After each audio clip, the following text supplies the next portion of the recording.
Good morning, ladies and gentlemen.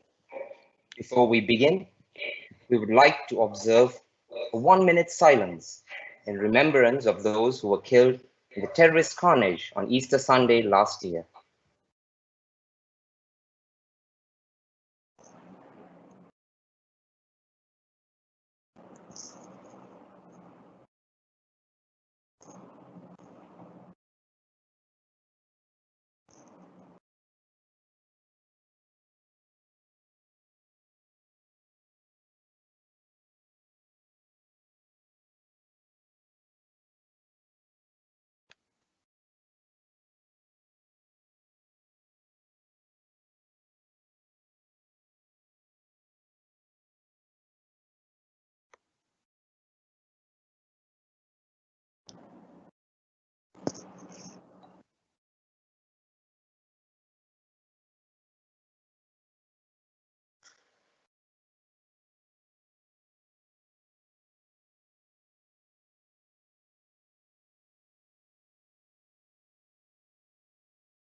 Thank you. Once again, a very good morning to everyone, and it is a privilege to have you joining us this morning. I'm Anton Thalen, the Chief Evangelist for Luminary Learning Solutions. Welcome to the Reset and Go webinar series in anticipation of getting back on our feet. Setting the right precedence is important. We are gathered this morning not to discuss the obvious. I did mention this yesterday. We're not here to dissect the impact either. But what we are here to do is to contemplate the way forward. This is the objective and the core of our series, consisting of 13 sessions over the next 2 weeks. We will commence our webinar in a few minutes, but before diving right in, here are some house rules for everyone joining in. If you do wish to ask a question, please use the chat option or drop us a WhatsApp on +94 7722 66622. You may do so at any point during the session. Please remember, similar questions will be clubbed together, and the format of this webinar will be 40 minutes of discussion, followed by 20 minutes of Q&A. There will be a summary to aid those joining this webinar at various points, so listen in for that. The topic for the session today is being productive from home and the challenges of working from home. As many of you know, WFH, the most trending acronym of the day, certainly not without its challenges and benefits. And to discuss, our guests for today, Pulasthika Wirasinha, Head of Human Resources, London Stock Exchange Group; Namrata Singh, Site Academy Lead for Learning and Development at HSBC Operations Service Technology; and Nivantha Bandara, Director, Royal Institute of Colombo. Our host this morning is Zafrana Nafees, Head of Marketing and CSR at Classic Travel, the leisure arm of Expo Lanka Holdings PLC. She's also a trainer who specializes in time management and leadership for Luminary Learning Solutions. Joining me and behind the scenes this morning is Zafrana Nafees, founder and destiny architect of Hi-Fi Consultancy and Luminary Learning Solutions. Once again, thank you everyone for joining in. Zafrana, over to you, ma'am. Thank you, Anton. Once again, welcome to all of you. It's a privilege to have you with us today. Working from home sounds awesome, but if you're not used to it and not equipped, it could be a daunting task. Even for the people who have been working from home before, this period is definitely challenging, as before they had the opportunity to peacefully sit at their desk and work without interruptions. But now, since it's a lockdown, The whole family is stuck at home, kids running around, spouses at home. So it's a constant battle to use the shared data, the space, and whatnot. We don't have a choice but to work at home and to strive and be productive amidst all these challenges. So let's start with the basics. How can someone who is not used to working from home create that mindset and atmosphere to work from home? Hi, good morning to everyone.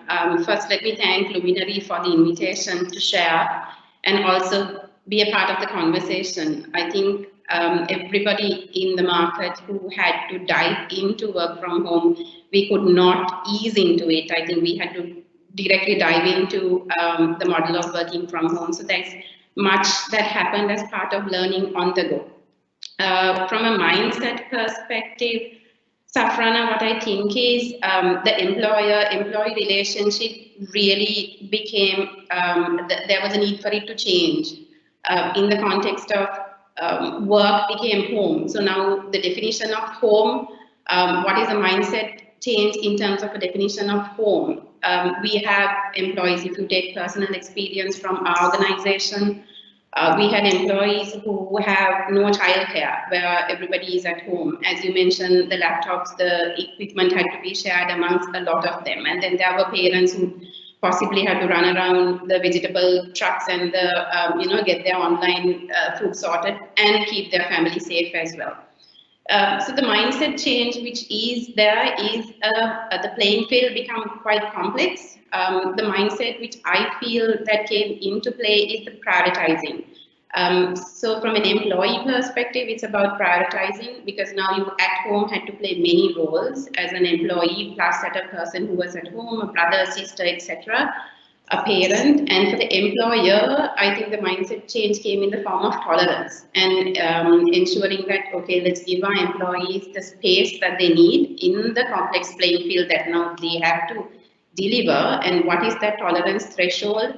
Possibly is the mindset change for an employer. And for an employee, it's about essentially prioritizing the massive list of things that they really needed to do. That's so true. And also, do you think people also should have to have a certain amount of self-discipline also as much as they get prepared to work from home? How should they kind of create that desk? I'm sure most of the people who have not worked from home before don't really even have a desk just to work. So Namrata, if you could just add in maybe how they could set up their own workplace at home and to get into that zone. Absolutely. Thanks, Zafrana. And it's interesting that you talk about the lack of a desk. Back in the days when I was a freelancer, I do remember I had a home office. But now I don't have that. So I find myself flitting from place to place just so that I can be comfortable. And I think that's the requirement that most people need to consider because now we're looking at doing things differently. And we need a certain sense of discipline, whether it's about disciplining ourselves or even having that discipline to engage with others. Uh, that discipline will help us eventually figure out our own zone and set boundaries for us. It's interesting that you talk about this because very recently I was talking to a friend of mine who works with an organization back in India, and he told me that the expectation that his clients have are for him to be available around the clock because he's now working from home. So those boundaries we need to set, and of course define our comfort. That's so true, Namrata. Also, see, even if you have your mindset ready and your place all set up to work, when you're simply working from home, you are your own manager, right? There's no peer pressure or no one is really watching you to see if you're on track. I guess this is where planning becomes more and more crucial when you start working from home because you can really lose track of time and derail. How do you think? Let's discuss how can people plan their work and how can we monitor their work? So good morning. Thank you for having us this morning. And so Namrata actually made a good point. Self-discipline. So when we are in the work environment, that is, we have strict hours, and everyone there's a clear job description. But now, as Pulasthika also mentioned, we need to prioritize. So what that means is it requires a certain level of self-discipline from the employee, and it's up to the employer. That's where leaders should play a huge role in defining what is important and what is not. So, and that means setting clear guidelines. So some of the things we've done, for example, we've set deadlines, and we've defined, okay, this is what needs to happen. For example, so ours is an educational institute, and some of the things we've done, we've asked our staff to create study packs. And again, that requires some self-discipline, because there are deadlines to be adhered to. And also we have online classes, so that also needs to happen according to a timetable. Otherwise, our students and other stakeholders, they are unable to follow along. So these are some of the things that we've done. Do you think that planning daily is all right? Because when you're at work physically, what generally people do is that they put a checklist for their day, right? Do you think the same method can be done when they're at home, or should they really plan for long term, like maybe for 2 weeks, 3 weeks, which would be effective? I think planning, of course, changes based on the task list that you have to do. If you're at a really entry level, or if the workload that you have to do are very transactional in nature, and of course at the mid of the organization where you're operational or tactical versus strategic, I think the way you plan essentially changes in terms of what you have to deliver. Example, if we make a more practical conversation in our organization, we do have time zone differences. We do have workload coming into somebody's queue. We have architects who are doing software development, etc. So everybody, based on their own framework, does the planning according to how you need it. For anybody who's giving direction and managing some of the bigger strategic issues, I think their planning, of course, is very different. It's completely calendarized. They know where the organization is going, etc. But the other thing, I think, which takes us this entire pandemic situation is, as HR professionals or anyone who's managing an organization, we've always wanted to create that alignment to purpose, alignment to goals. What is your purpose in terms of doing a job? Now, I think there is a lot of opportunity to establish exactly what is your purpose in doing your job.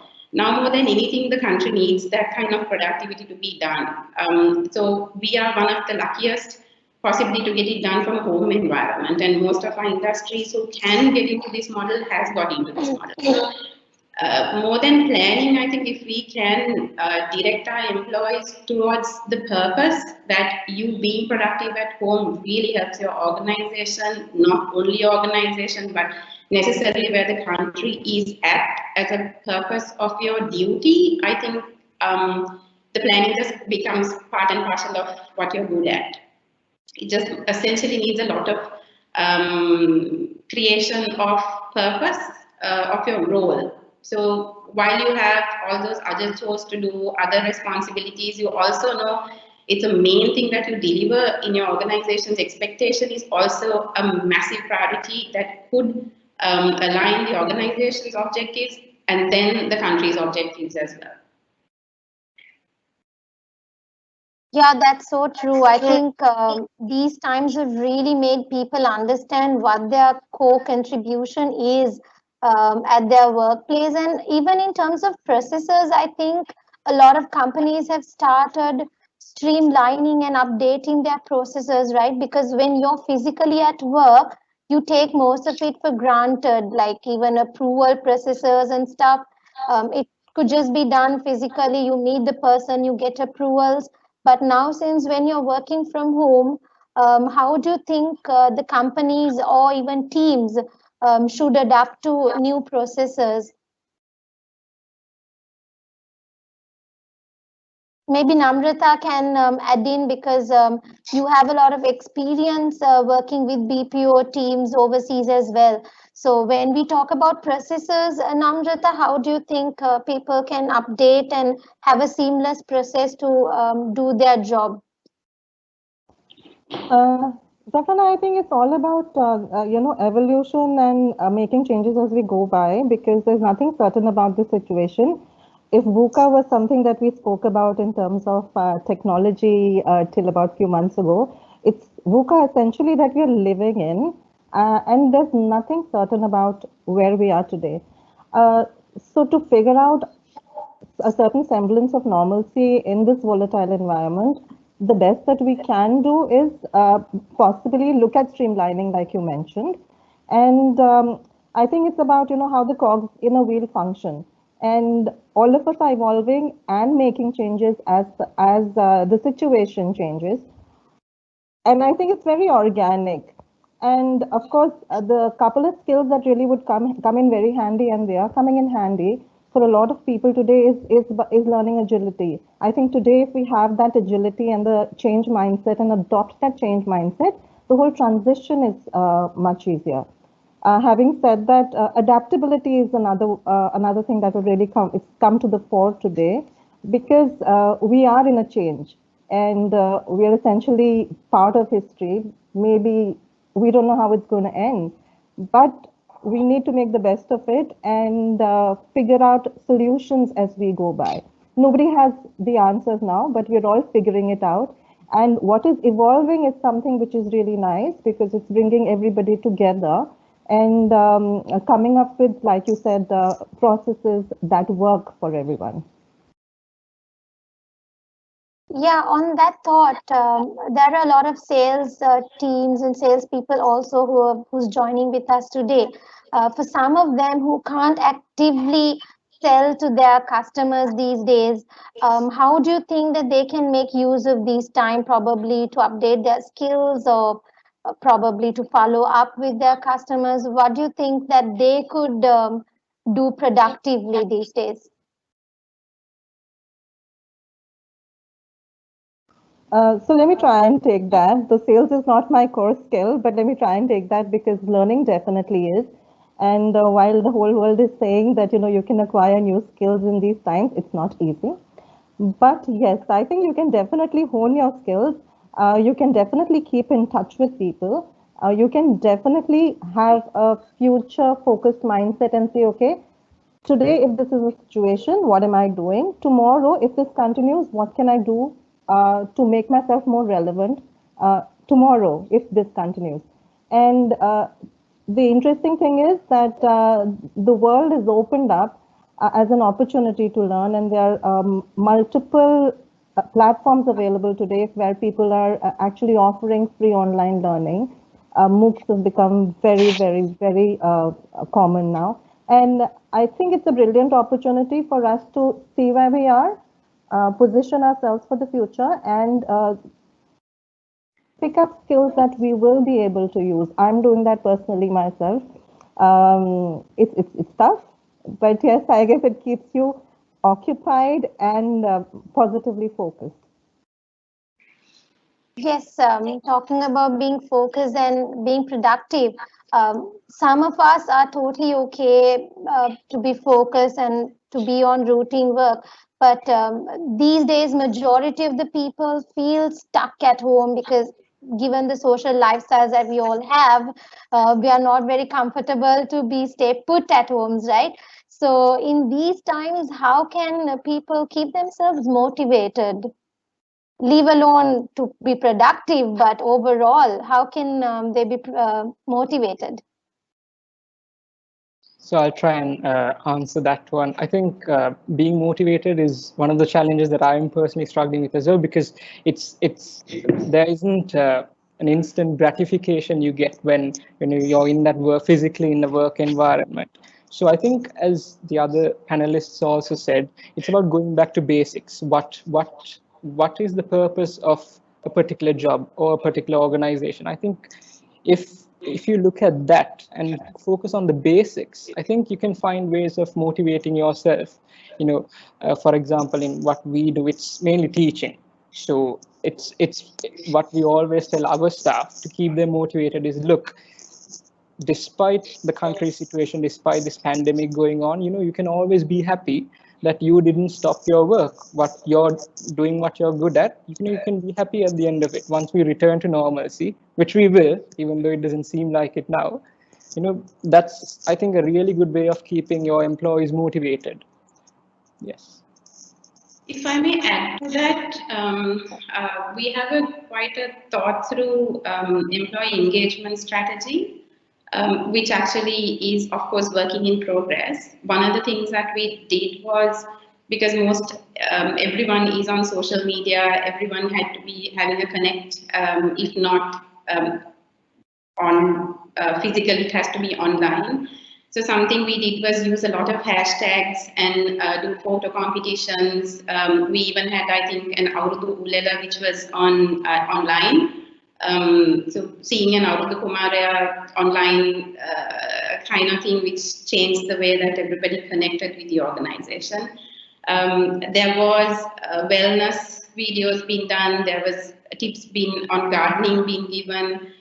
There was mindfulness activities being done. So what we did as a strategy was, which was a thought through way, was to bring employees all together to one place to navigate that whole thinking of bringing people together. So the photo competitions about show yourself at work, we anyway had employees who do conference calls while with their dumbbells, etc. We had some on their conference calls while cooking, so many different things where we use the opportunity to get to know the employees a little bit better. While we know all our employees at work, sometimes we don't know who they are at a home environment. Example, even our group CEO wrote to all our employees about a book he read to his son, who's 8 years old, called The Martian, and how that book's context can actually relate to the situation that we are in. So it was more about an emotional connect that we are looking to establish with our employees, which so far I think has worked for us from an engagement point of view. So the point here is, even though we are used to a certain type of engagement, I think we are more positioning it to be a little different in terms of engagement, where we want to get to know you, and you need to be able to share your personal space with us as well as an organization. I think those are some of the things this whole situation is teaching us. Yeah, that's so true, Pulasthika. Also, just if people are keen on learning something or reading material, I've came across even on LinkedIn that they give a lot of free courses available for a month. So any one of you who wants to still be motivated to read a lot of material regarding your skills, I think there's so many material and platforms out there where you can get some of those in handy for you to read and upgrade. A quick round of welcome to everyone who just joined in. We are in conversation with Pulasthika, Namrata and Nivantha on being productive, working from home and the challenges. We just covered how we could set the mentality starting to work from home, and how can companies engage staff and keep them motivated. Please feel free to send in your questions, and we'll club similar ones together and answer towards the end of discussion. So something we just covered was how can non-routine work such as projects, when they have issues and to make progress, how can staff work as teams? So I think we are coming back to the same question of how can teams be more engaged, and how can teams do activities with each other to keep them motivated, and then we'll move on to the next topic. So this is interesting, and I love what Pulasthika just said, that we're looking at engagement and how we can engage with our employees. And today, in this current scenario, if we can achieve 100% engagement, even at the cost of 80% productivity, I think it's a great win because we are trying to navigate ourselves the best we can in these situations. Uh, what really works is essentially having frequent catch-ups, and catch-ups not really only related to work, but figuring out how another person is doing, how he's holding up. Because I found myself doing a celebratory dance when I got into a virtual line of Achilles, because it's tough, it's not the same, right? So you are in a place where you can share your experiences in terms of where you are personally, what are your struggles, and that essentially brings you together. A number of WhatsApp groups are out there where we are actually sharing the interesting things that we're doing. Everybody is a born again cook these days. Everybody is a born again cleaner these days. So I think those are human emotions that tie people together. And once those emotions tie people together, you do come together in work. What organizations are doing is providing, the infrastructure. What human beings can do is be together for each other, be there for each other, so that we can then be there to look for creative solutions together when it comes to work. It's all about being there together as human beings first. True. Also, recently I saw this post where it asked, what made your company go digital? And the answer was COVID. Because even companies who are not so techy have been forced to use social platforms to have online meetings and work collaborations. Is there any platform that we could recommend for people to collaborate more effectively?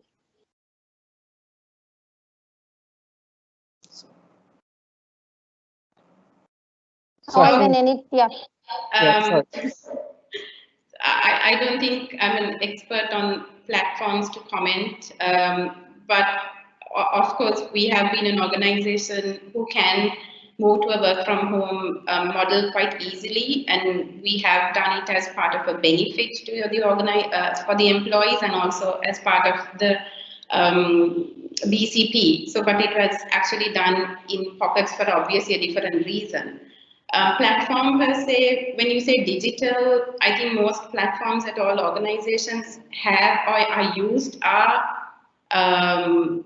do have the possibility to go wider than the organization itself.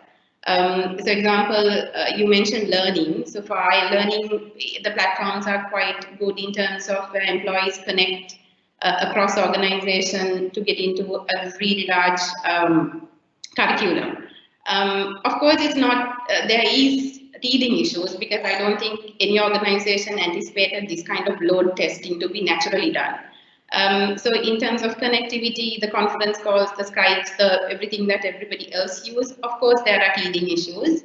But short answer, I would say, is I think the platforms that organization invest on or embrace at this moment is something that can have scalability. So whatever you have at the moment, I'm sure it's with the anticipation of expansion, and possibly what you have is what you need to really put your eggs in rather than going into something new and exploring something new. It's another box for you to manage. So rather investing in or penetrating the systems that you already have would be a better advice to have. Regarding platforms, yes, I think there are so many, and I think as David pointed out yesterday, the basic question which we have to ask, the basic purpose of these platforms is to access information digitally. I think that's, and the way you do it, there are a bunch of different ways. Zoom is one we've been using in our organization. Google Classroom is another one. So plenty of platforms. Skype works just fine. So, but all these things are just a way of accessing data digitally, and that's what you have to remember. But yes, so it's if you asked me a few months ago about Zoom, I wouldn't have known. Most of our staff wouldn't know. So this is, we are learning as well. So we've all had to adapt to the situation and learn about these new platforms, which have been available for a long time to their credit. It's just that we've been we've been so used to, we've been taking what we have for granted and not making. So we can see how useful they are, especially in times of crisis like these. We, of course, with our team, we used the platform called Asana. I'm sure most of people are aware of it. It's a work management platform where teams can focus on their projects and tasks no matter where they are. So every person have access to see what's the progress of their project, to add subtasks, to add repetitive work. So they constantly have reminders on to stay on track and to be updated with how the project is going on overall.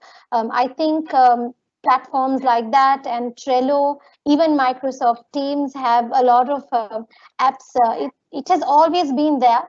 I think it's just a matter of us trying to see which could work best for our teams.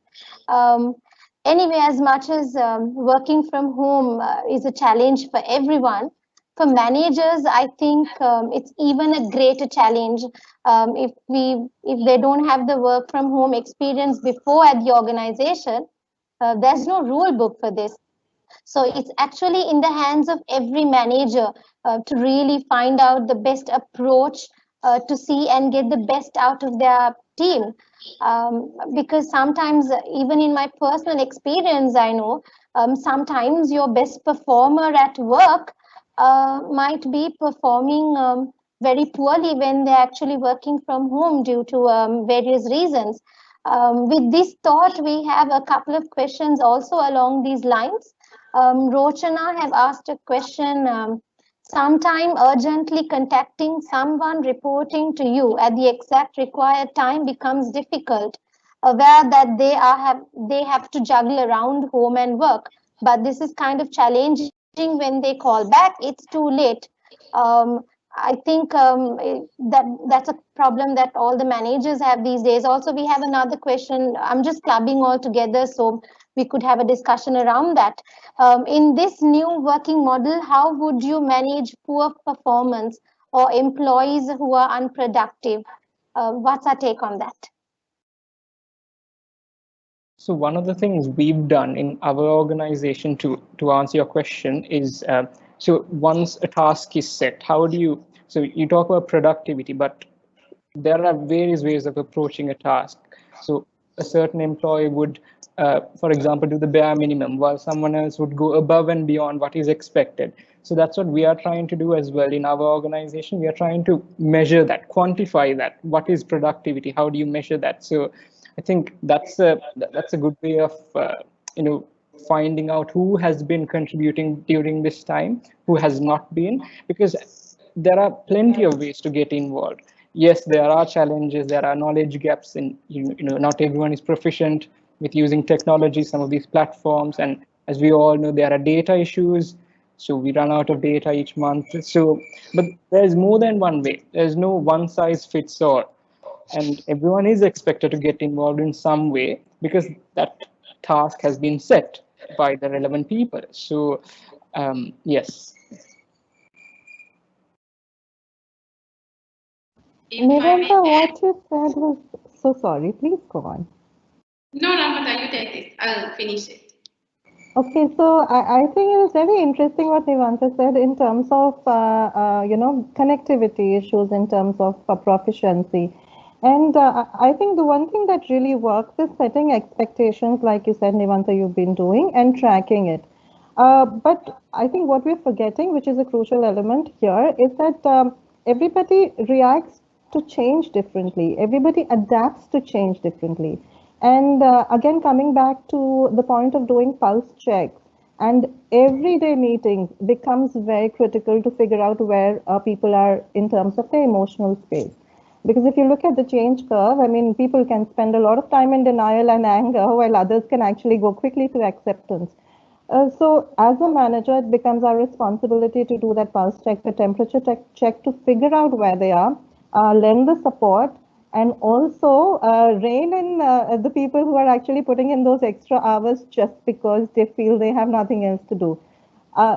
The responsibility again comes back to the manager to figure out, strike a balance, lend support. The overachievers can be asked to actually support the people who are not achieving the objectives, and frequent catch-ups would help. Over to you, Pulasthika. Can I put a bit of a controversial spin to this? Yes, please, by all means.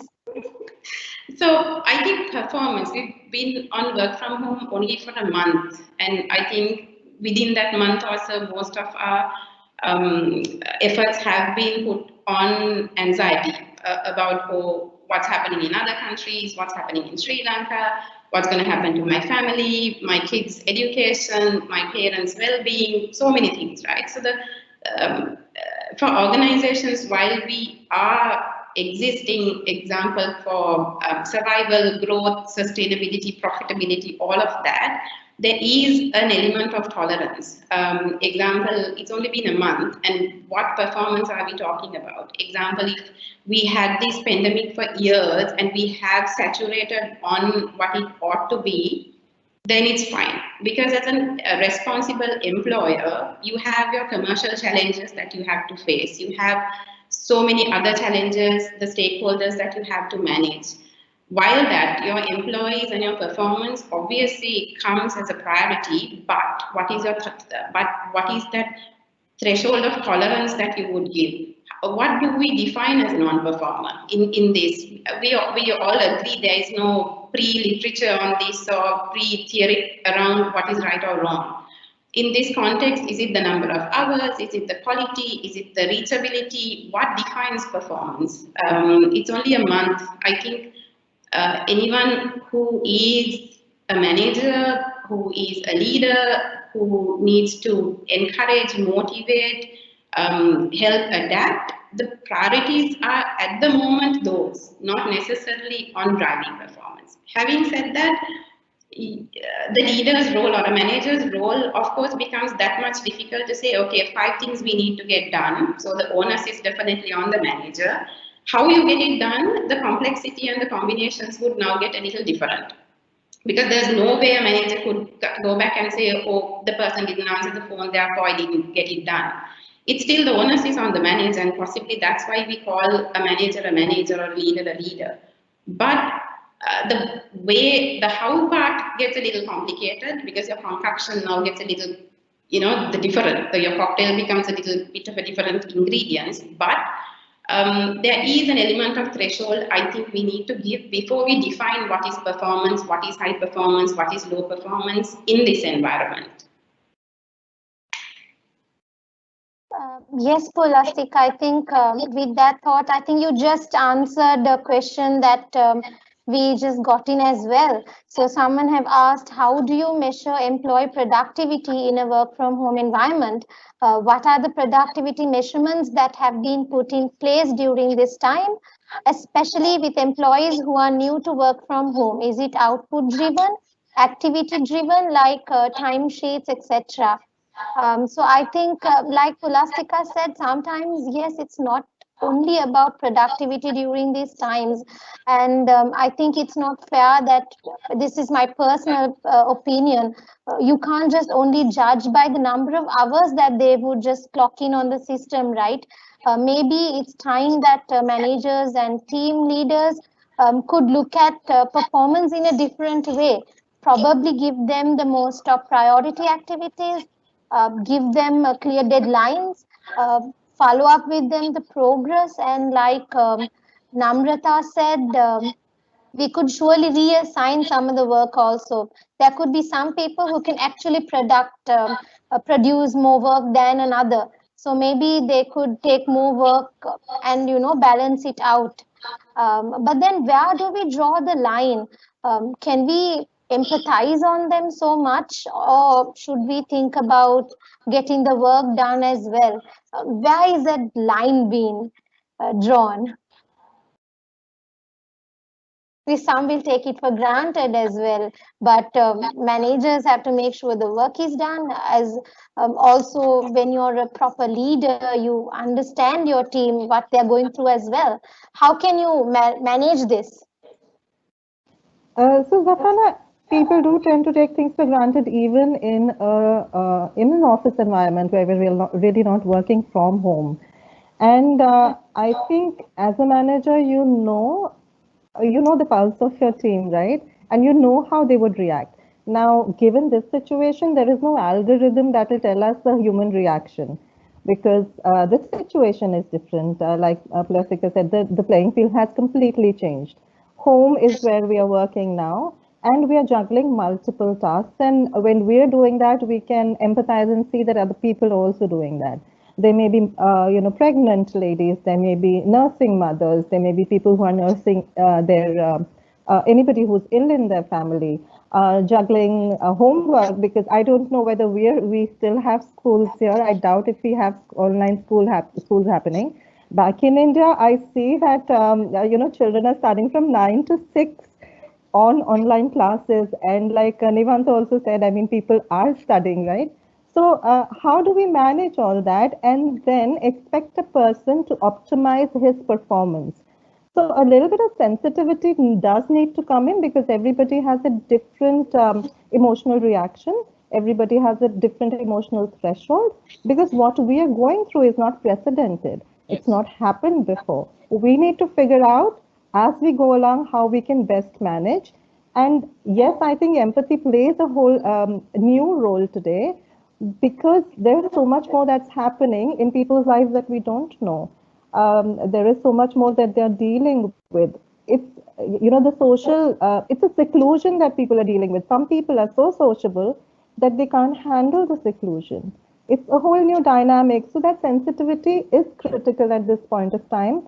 Like I said earlier, 100% engagement is more important. And at this point, if a little bit of compromise can be made on productivity, which is not completely measurable in terms of hours, then so be it. Because once the dust settles, we'll be happy to have engaged employees who will then give us what we need.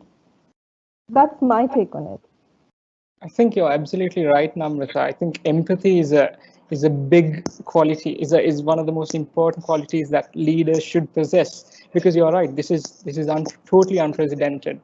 Nobody could have prepared for this, so we need to think of that when we assign tasks and what we define as productivity and performance from our employees.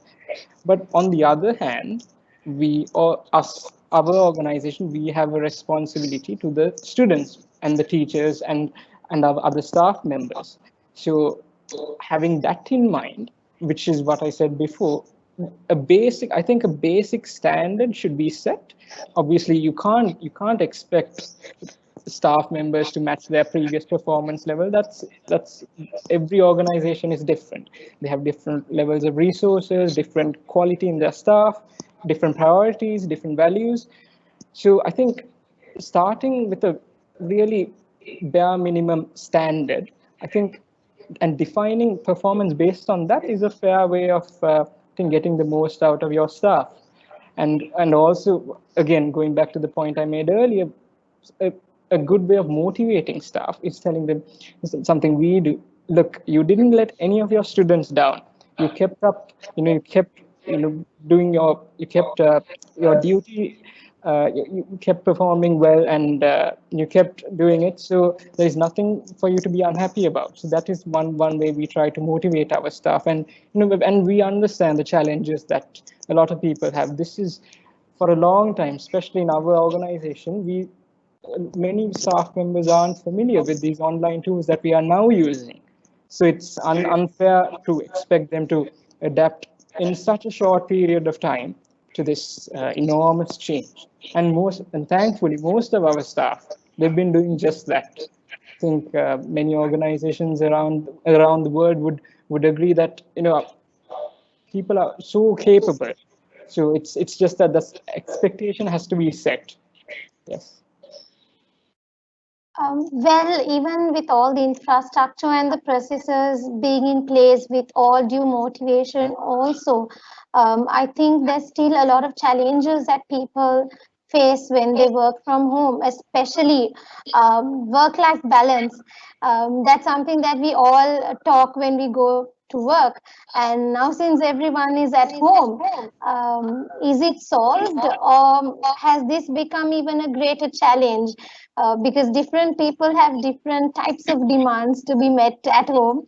Like everyone said, your kids are at home, the spouses, you're juggling too many things, and they expect you to be at home. Some even consider as a holiday.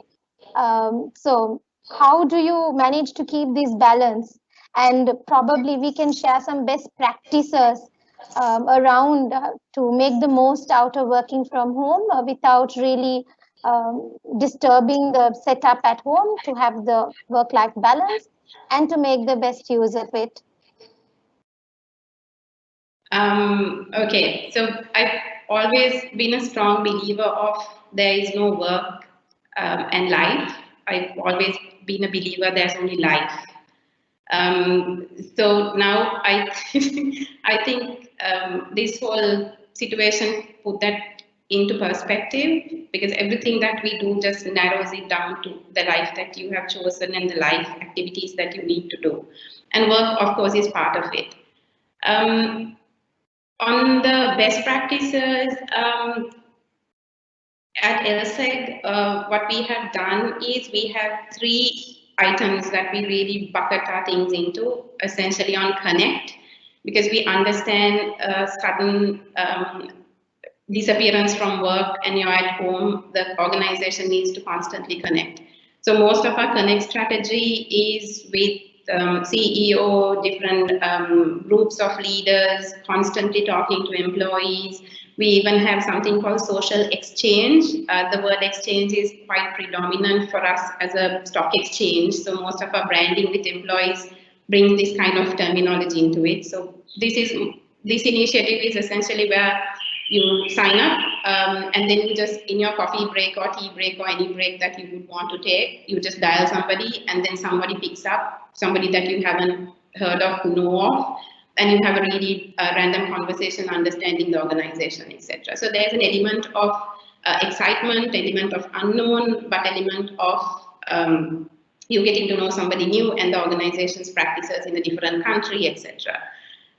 Then we, as I said before, the CEO and the leadership teams, etc., start writing. But the little catch into it is you always have to put a little bit of your personal, element to it. So we've had leaders sharing about their farms, about their, how they can't do their runs, etc., and the connectivity issues and how their children has taken on their study rooms, etc. So there's a personal connect in terms of the whole connect piece of it. And then, of course, the virtual coffee sessions. So we plan for one leader to come and a different set of employees who logs in and share experiences again. From an engagement perspective, I think I touched previously also some of the things that we did. And also we are decentralizing engagement into different parts of the organization, where we allow employees and their little sections to do whatever they feel is good for them. And so there is from my original point of tolerance, there is a decentralizing in the way we think and saying, okay, do what matters to you and keep employees engaged. From a well-being point of view, there is a lot of things which we have planned in saying, okay, there's an element of health you have to do.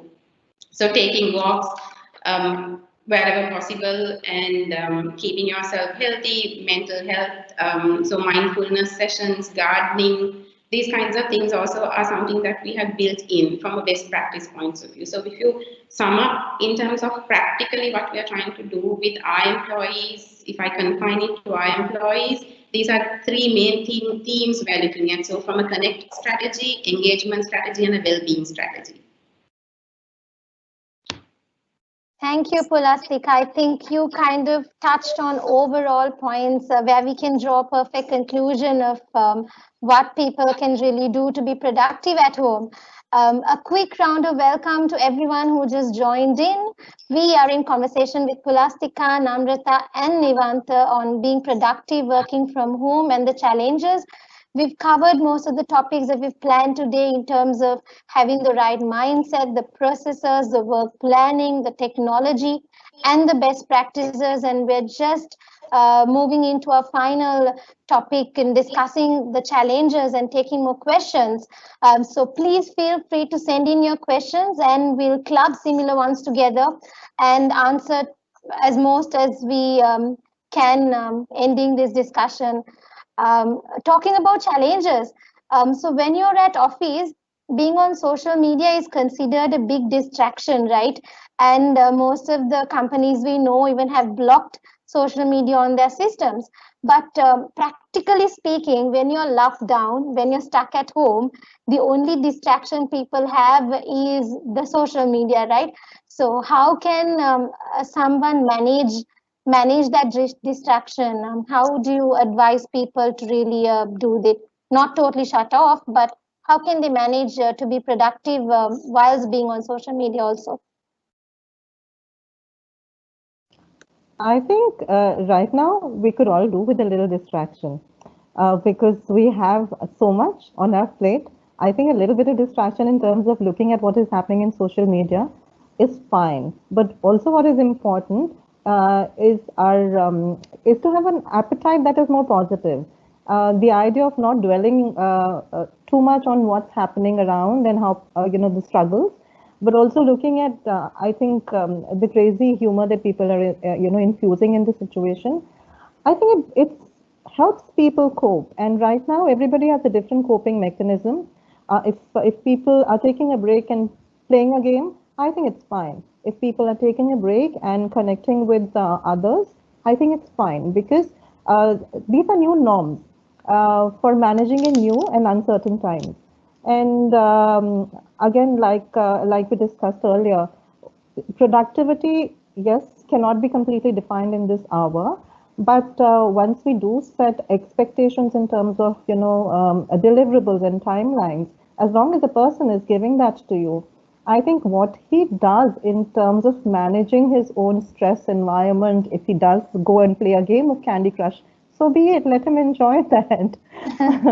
I think it's perfectly fine as long as we have a healthy appetite for the right kind of information and it's not impacting our well being. Because we tend to absorb a lot of negativity when we're in a stressful state. And I think that is something individuals can be more mindful of. Right. So, one final question from all of you panelists. What is the biggest challenge that you have faced working from home, and how did you overcome it? And let's take it as our final remarks for the day. Shall I go first? Yes, please. I actually miss my team a lot because my working style, if I may say, it's more very collaborative. And I get stimulated by everybody else's ideas. So what I miss a lot, I think, is also a challenge is in our department, which is the HR department, we have high traffic. We have somebody always walking up and down, coming and saying, why don't we do this differently? When I want to do something, there's always, I'll walk into the department or call somebody and ask, how should we define this? How should we? So my simulation to do better, I think, is challenged because I am an animal of social need. I need people's thoughts, how their mind works, etc., to define how solutions come out of my system. So I miss that a lot. My generation, I think I told this to somebody else also, it's very difficult for me to speak to a screen without a PPT. Without seeing anyone, etc. So there's a lot of, I think, learning, unlearning that is personally happening with me. Yes, while everything online is great, I think that personally has been my biggest challenge in terms of my productivity. Everything that I've been working for 20 years, the style, the way I have been operating is always with and through people. Now, when that is challenged, I need to figure out what is that other button that can be pressed in me, which triggers new, nicer things and better solutions to come out of the way I operate. Nivantha, do you have something to add in? I mean, I completely agree. I echo Pulasthika's thoughts on this. I miss, talking to my colleagues, and that real physical interaction you have with a person. You can't really replicate that with an online conversation. So, and one of the other things I've been challenged by personally is the learning curve. So I've had to get used to certain platforms, I'd like to just end this topic by talking about something we've been hearing a lot in the news lately, which is flattening the curve. So I would just like to say organizations should use this as an opportunity to flatten the learning curve, because as we are entering this digital age, it's not a matter of if, it's a matter of when each organization enters into this digital age. So, and this is the perfect time to use this as an opportunity while we are all on lockdown to overcome the challenge of having to go through that learning curve, and so that in the future it's not as steep. And yeah, that's what I would say. That's something I've been challenged by certainly during this time. Yes.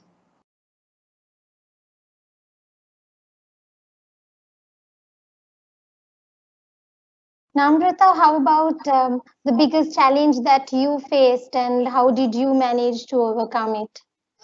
So essentially, I think transitioning into this working from home was not a challenge. I agree with Pulasthika and Nivantha that yes, social engagement is important, especially for a garrulous person like me. I like talking. I like people to listen and talk back to me. But I think at a very personal level and a very emotional level, for me, what is difficult is being away from family. My folks are in India, and the thought of not being able to visit them because we don't know when things are going to normalize. I think that is a personal challenge for me in terms of navigating those thoughts and keeping myself positive. Yes, that things will get better. Transitioning has not been a challenge at all. Great, and I think I agree with all of you all, and it's the same challenge that we all face. For me, the biggest is keeping the team together, overlooking a marketing team where we handle around 8 brands. Whatever happens in the world, the social media pages, the engagement, the posts, artworks, everything has to be up and running on the dot. But then you have team members sometimes who can't be as much as productive like before. So it's all about how do you reassign, how do you understand the different cultural backgrounds at their home places, who can work at night, who can do the daytime work, how do you manage all this, how do you reassign, how do you really get updates, how do you get them all together to share progresses. But I think at the end of the day, we are all in this together. There's no rule book. So we all evolve as we learn, and I think that's how we can also come up with the best practices.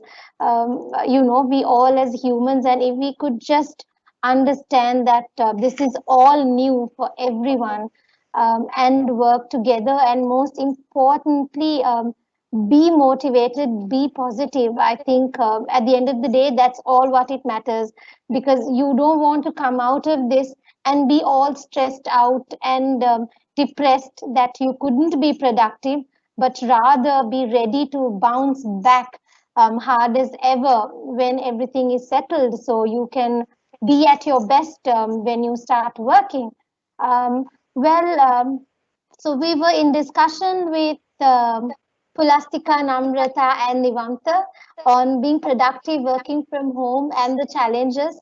We've covered most of the topics. Is how can you get your workplace and the mindset ready? How you can get your processes updates? What sort of platforms can you use? How can we measure performances, and what are the best practices? And at the end of the day, how can you be productive? How can you be motivated? I'm sure all of the panelists did add very interesting points, and thank you so much for that. It was an interesting discussion for me to personally have with you all. Sadly, our time is up. So thank you again, everyone, for joining with us today. It was an absolute pleasure. Anton, over to you. Thank you, Zafrana. Special thanks to our panelists, Pulasthika, Namrata, and Nivantha, for giving us your time and sharing your insight. It has been an interesting discussion, and the points, the varied aspects that you have offered us, definitely a rounded view for sure. Zafrana, thank you for expertly hosting this session. Echoing the sentiments from this morning, I would say, as we look ahead with resilience and resolution, let us understand that a crisis cannot and should not deter us. It should, however, make us stronger and better at what we do. Let us retain that learning, and as Nivantha and the panelists rightly brought out, let us adapt and evolve to take on more and seize this opportunity define and hope sincerely that everyone enjoyed the insights from this webinar. And before we move on, let me quickly thank what would have been impossible otherwise without the support of the H1 team, our technology partners. A special thanks to Samath and his team of Trevin, Oshadi, Irshad, Lakmi, behind the scenes who've supported us throughout this process. Thank you very much, H1. And for those of us who are interested in the remainder of the sessions as part of the Reset and Go webinar, tomorrow's session is getting people back to work, how to reorient them and ensure that they are productive fast. And our panel tomorrow is Imani Pereira, Head of Learning and Development, John Keels Holdings, Shamindra Dasanayaka, Chief Human Resources Officer, Hydromani NIT Cluster, Kaushal Mendes, Human Resources Director at Pizza Hut and Taco Bell, and Governing Council Member, SLIDA. Remember to log in at 9 a.m. tomorrow, Wednesday, 22nd April. And a quick reminder that the footage from today's session will be available on our social media later this week. So if you do have friends and family members who may benefit from this session or who have missed out, do feel free to share. Once again, a good morning. Thank you to everyone. Stay safe, stay productive. Goodbye.